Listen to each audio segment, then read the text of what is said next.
اعوذ باللہ من الشیطان الرجیم بسم اللہ الرحمن الرحیم ونفس وما سواها فالہمها فجورها وتقواها قد افلح من زکاها وقد خاب من دساها۔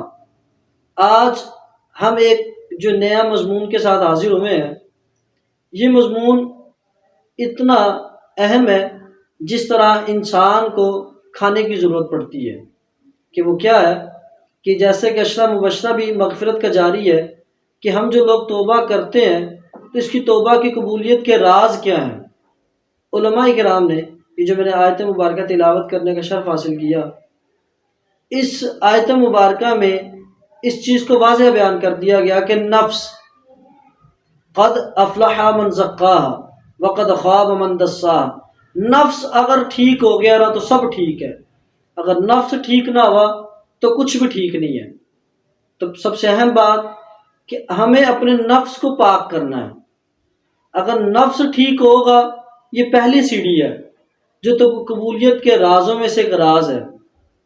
اب اس نفس کو ٹھیک کرنے کے لیے کیا پروسیجر ہے؟ اس میں سے پہلا کیا ہے؟ ذکر الہی ہے، اللہ کی یاد ہے۔ ہر وقت اللہ کو یاد کرنا ہے اور کثرت کے ساتھ یاد کرنا ہے۔ دیکھا جاتا ہے کہ بہت سارے لوگ ایسے ہیں جو اللہ کو یاد ہی نہیں کرتے ہیں، اگر یاد کرتے بھی ہیں تو بیماری میں یاد کرتے ہیں، خوشی میں یاد کر رہے ہیں تو پھر کوئی بندہ مزے کی بات ہے نا، ایسا ہمیں نظر نہیں آتا۔ اور جو اللہ کا ذکر ہے وہ دلوں کے زنگوں کو بھی دور کر دیتا ہے۔ ہم جب اولیاء کرام کی زندگیوں کو پڑھتے ہیں تو یہ جو بڑے بڑے ہمیں اولیاء اللہ نظر آتے ہیں تو ان کی زندگی میں جو ٹرننگ پوائنٹ ہوتا ہے وہ کیا ہوتا ہے؟ اللہ کا ذکر ہوتا ہے، اللہ کا ذکر ہوتا ہے۔ فضیل بن عیاض رحمۃ اللہ علیہ سے ایک واقعہ نقل ہے کہ یہ نا ایک بہت بڑے ڈاکو بھی تھے۔ ہم جب ان کی زندگی کا مطالعہ کرتے ہیں تو ہمیں پتہ چلتا ہے کہ یہ اپنی زندگی میں چوری وغیرہ بھی کیا کرتے تھے، ڈاکہ زنی بھی کیا کرتے تھے۔ ایک دفعہ یہ ایک قافلے کو لوٹنے کے لیے گئے اور اپنے ساتھیوں کے ساتھ جب وہاں پہ پہنچے تو انہوں نے دیکھا کہ ایک خیمے میں قرآن مجید کی تلاوت ہو رہی تھی، ایک خیمے میں قرآن مجید کی تلاوت ہو رہی تھی، اور وہاں سے بڑی خوبصورت آواز میں کوئی نوجوان قرآن مجید کی تلاوت کر رہا تھا، اور وہ ابھی اس آیت مبارکہ میں پہنچا تھا، الم یأن للذین آمنوا ان تخشع قلوبہم لذکر اللہ، کہ کیا ابھی بھی وقت نہیں آیا کہ تم اللہ کے حضور اپنے آپ کو جھکا دو، اپنے دلوں کو جھکا دو۔ حضرت فضیل بن عیاض نے یہ بات جب سنی، یہ آیت مبارکہ کی تلاوت سنی، تو اپنے دل کو فوراً اللہ کی یاد میں جھکا دیا اور فوراً توبہ طائب ہو گئے، اور دل میں ارادہ کر لیا کہ آج کے بعد کبھی بھی ڈاکہ زنی نہیں کریں گے، اور اللہ کے حضور اپنے آپ کو پیش کر دیں گے، اور صوم و صلات کے اور بھی پابند ہو جائیں گے۔ پہلے بھی کرتے تھے، اب اللہ تبارک و تعالیٰ کی یاد میں ہی اپنے آپ کو مدغم کر دیں گے۔ تو جو پہلا توبہ کے رازوں میں سے راز ہے وہ کیا ہے؟ کہ اللہ کا ذکر ہے۔ دوسرا استغفار ہے۔ اچھا، پہلے کا دوسرے کے ساتھ گہرا تعلق ہے۔ اگر راز کی بات کریں، پہلے میں تو ہوتا ہے کہ انسان اللہ کی یاد میں اللہ کا ذکر کرتا ہے، جب وہ دوسرا استغفار جب کرتا ہے تو انسان پکا صرف اور صرف اسی ارادے کے ساتھ اللہ تبارک و تعالیٰ کے حضور اپنی معافی مانگتا ہے کہ وہی ذات ہے جو معاف کرے گی، اس کے سوا اور کون ہے معاف کرنے والا۔ رسول اللہ صلی اللہ تعالیٰ علیہ وآلہ وسلم نے بھی ارشاد فرمایا، خیر الدعاء الاستغفار، بہترین دعا جو ہے وہ ہے استغفار۔ اللہ کے حضور اپنی معافی کو مانگنا، معافی کو طلب کرنا، یہ سب سے بہترین دعا ہے۔ تو حضور علیہ الصلوۃ والسلام نے ارشاد فرمایا کہ بہترین جو دعا ہے وہ کیا ہے؟ استغفار ہے۔ اللہ کے حضور اپنی معافی کو مانگنا، معافی کو طلب کرنا، یہ بہترین دعا ہے۔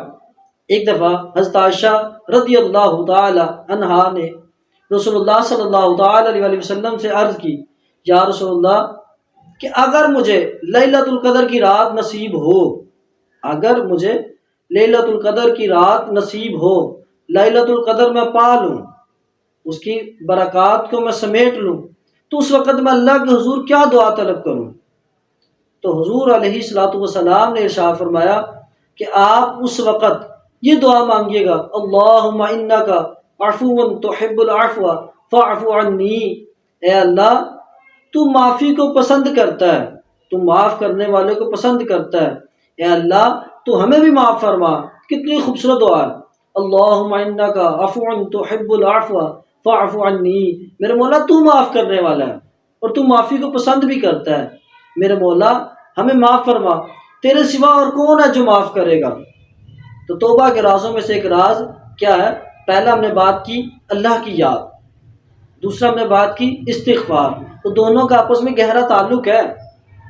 تیسرا کہ جو دعا مانگی جائے وہ رسول اللہ صلی اللہ تعالی علیہ وآلہ وسلم کے توسل سے مانگی جائے، کیونکہ دعا مانگنے کا بھی طریقہ ہے، دنیاوی اصول بھی ہے۔ جب کوئی بندہ کسی سے کوئی چیز طلب کرتا ہے تو اس کا کوئی طریقہ کار ہوتا ہے کہ دعا مانگنی کیسے ہے، یا اس نے کسی سے کوئی چیز لینی ہے تو وہ چیز لے گا کیسے۔ تو اللہ تبارک و تعالیٰ نے قرآن مجید کے اندر خود ہی طریقہ بھی بتا دیا۔ سورہ نساء میں اللہ تبارک و تعالیٰ نے ارشاد فرمایا وَلَوْ أَنَّهُمْ إِذْ ظَلَمُوا أَنفُسَهُمْ، اے لوگو اگر اپنی جانوں پہ ظلم کر بیٹھو تو آگے پیچھے کہیں نہیں جانا، صرف رسول اللہ کے در پر آ جاؤ اور رسول اللہ صلی اللہ تعالی علیہ وسلم کے توسل سے دعا مانگو، اللہ دعا قبول فرمائے گا، اللہ آپ کو معاف فرمائے گا، اللہ آپ کو معاف فرمائے گا۔ تو بہترین طریقہ توسل کا، علماء نے اس آیت کی بہت ساری تفسیر بیان کی ہے۔ یہ آیت ہر بندے کو اس بات کا درس دیتی ہے کہ دعا مانگنے کا جو طریقہ وہ ہے کیا، استغفار مانگنے کا طریقہ ہے کیا۔ لوگوں کو پتہ ہی نہیں ہے کہ استغفار کرنی کس طرح ہے، تو ہمیں کبھی بھی اس چیز کو بھولنا نہیں چاہیے۔ اگلا پوائنٹ، رحمت کی امید، رحمت کی امید، اس کے بارے میں علماء نے بہت سارا کلام کیا کہ جس بندے میں امید ہی نہیں ہوگی تو وہ آگے کام ہی کیا کرے گا۔ تو اللہ سے انسان کو نا امیدی جو ہوتی ہے وہ انسان کو اندھیروں میں گرا دیتی ہے۔ تو اللہ تعالیٰ نے قرآن مجید کے اندر بھی ارشاد فرمایا لا تقنطوا من رحمت اللہ، اللہ کی رحمت سے نا امید نہیں ہونا چاہیے، بلکہ انسان کو اس بات پر رہنا چاہیے کہ اس کے ساتھ اللہ ہے، اللہ ہمیشہ کرم فرمائے گا۔ حضرت یحییٰ بن اقسم سے واقعہ بھی نقل ہے کہ ایک دفعہ روایات میں ملتا ہے ہمیں کہ حضرت یحییٰ بن اقسم رضی اللہ تعالیٰ عنہ جب ان کا انتقال ہوا نا، تو ان کا واقعہ ایک ایسا واقعہ ہے جو کہ لوگوں کو درس دیتا ہے کہ مرنے کے بعد بھی جو نا امیدی ہے نا وہ انسان میں نہیں آنی چاہیے، اور بلکہ اس چیز کا ثبوت ہمیں ملتا ہے، اس واقعے سے پتہ چلتا ہے۔ حضرت یحییٰ بن اقسم رضی اللہ تعالیٰ کا واقعہ بڑا مشہور ہے کہ جب ان کا انتقال ہوا نا تو اللہ تبارک و تعالیٰ نے ارشاد فرمایا اے یحییٰ، اے بوڑھے، تو نے یہ گناہ بھی کیا ہے، یہ گناہ بھی کیا ہے، یہ گناہ بھی کیا ہے۔ حضرت یحییٰ فرماتے ہیں کہ میں تو بالکل روب سے اللہ تبارک و تعالیٰ کے حضور بالکل پریشان ہو گیا کہ اب میں کیا کروں۔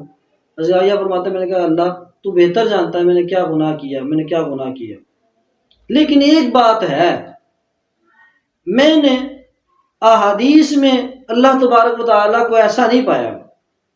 اللہ تبارک و تعالیٰ فرماتے ہیں تو نے کیا سنا ہے میرے بارے میں؟ تو یحییٰ فرماتے ہیں کہ رسول اللہ صلی اللہ تعالی علیہ وسلم نے ارشاد فرمایا کہ جبرائیل فرماتے ہیں کہ اللہ تبارک و تعالیٰ فرماتا ہے کہ تم مجھے ویسا پاؤ گے جیسا تم گمان کرتے ہو۔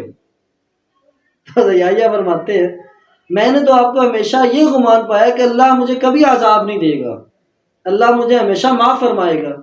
تو اللہ تبارک و تعالیٰ حکم فرماتے ہیں اے یحییٰ جا، تجھے معاف کیا، تو نے ایسا گمان کیا تھا نا کہ اللہ تجھے کبھی عذاب نہیں دے گا، تو جا اللہ تجھے معاف فرماتا ہے۔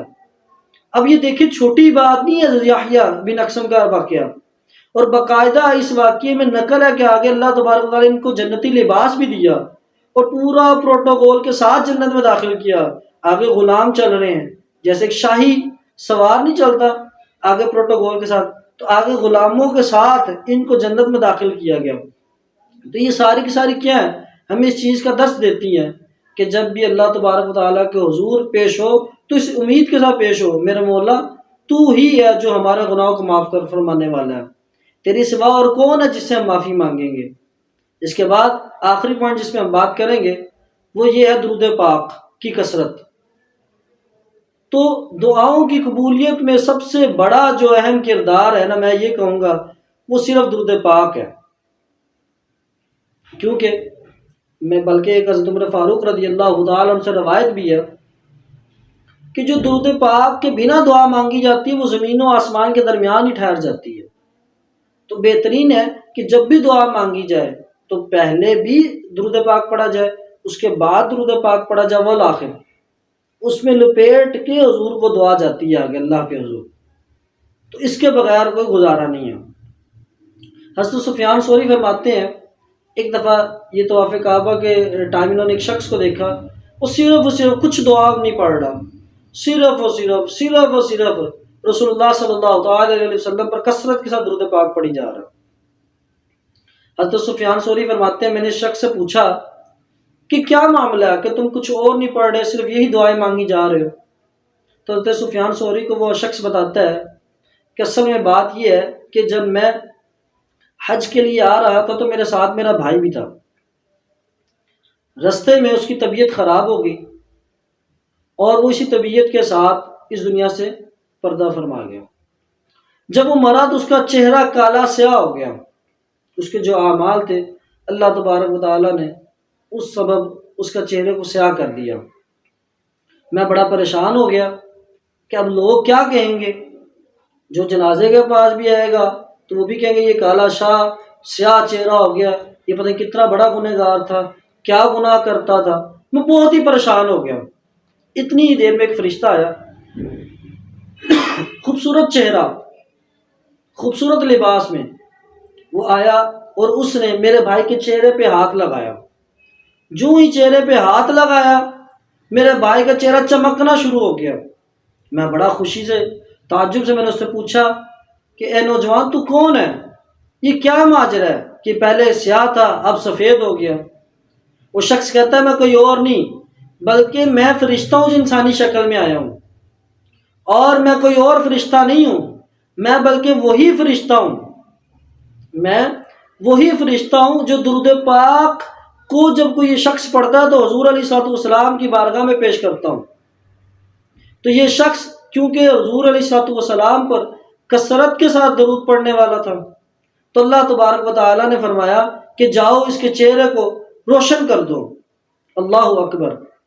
کیا تھا زندگی میں صرف درود پاک پڑھتا تھا، تو اللہ تبارک و تعالیٰ نے مرتے وقت آخری وقت میں اس کے چہرے کو سیاہ نہ رکھا بلکہ روشن کر دیا۔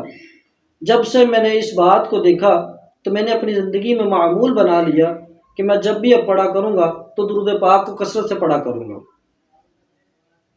میرے محترم سامعین، اب یہ جو توبہ کے رازوں پر میں نے بات کی ہے، پہلی کیا تھی کہ اللہ کا ذکر، دوسرا استغفار۔ اللہ کا ذکر کریں گے تو توبہ کی توفیق ملے گی، پھر باقاعدہ ہم استغفار کریں گے، اللہ سے معافی کو مانگیں گے تو پہلے توفیق ملتی ہے، اب وہ بندہ اسٹیج میں داخل ہو جائے گا، پہلے دوسرے میں پھر تیسرے اسٹیپ میں جب آ جائے گا۔ اب جب وہ بندہ توبہ مانگ رہا ہوگا تو مانگنی کیسی ہے؟ وہ رسول اللہ کے توسل سے مانگنی ہے۔ جب رسول اللہ کے توسل سے مانگ لینی ہے تو اس وقت ایک چیز ذہن میں رکھنی ہے، وہ کیا ہے کہ نا امید نہیں ہونا، اللہ بڑا مہربان ہے۔ اس کے بعد جب یہ بھی ذہن میں آ جائے کہ مانگنی رسول اللہ کے توسل سے، پھر جب مانگنی ہے تو ایک یہ بھی خیال رکھنا ہے کہ شروع میں بھی درود پاک کو اور آخر میں بھی درود پاک کو مد نظر رکھنا ہے، یعنی کہ ہر سٹیج کا دوسری سٹیج کے ساتھ گہرا تعلق ہے۔ آخر میں ایک لائن میں دوبارہ کہنا چاہوں گا کہ پہلا اللہ کے ذکر کو تھامے رکھے، وہ تھوڑا سا قریب لے جائے گا استغفار کے، پھر بندہ استغفار والے سٹیج پہ آ جائے گا۔ پھر استغفار کیسے کرنی ہے؟ وہ اس طرح کرنی ہے کہ رسول اللہ صلی اللہ تعالی علیہ وسلم کے توسل سے کرنی ہے۔ جب توسل سے کرنی ہے تو کس طرح کرنی ہے؟ پر امید ہو کر کرنی ہے۔ جب پر امید ہو کر کرنی ہے تو پھر کس طرح کرنی ہے؟ شروع اور آخر میں درود پاک کو پکڑ لینا بس۔ جو بندہ اس چین کو پکڑ لے گا وہ زندگی میں بھی کامیاب، آخرت میں بھی کامیاب۔ وآخر دعوانا ان الحمد للہ رب العالمین۔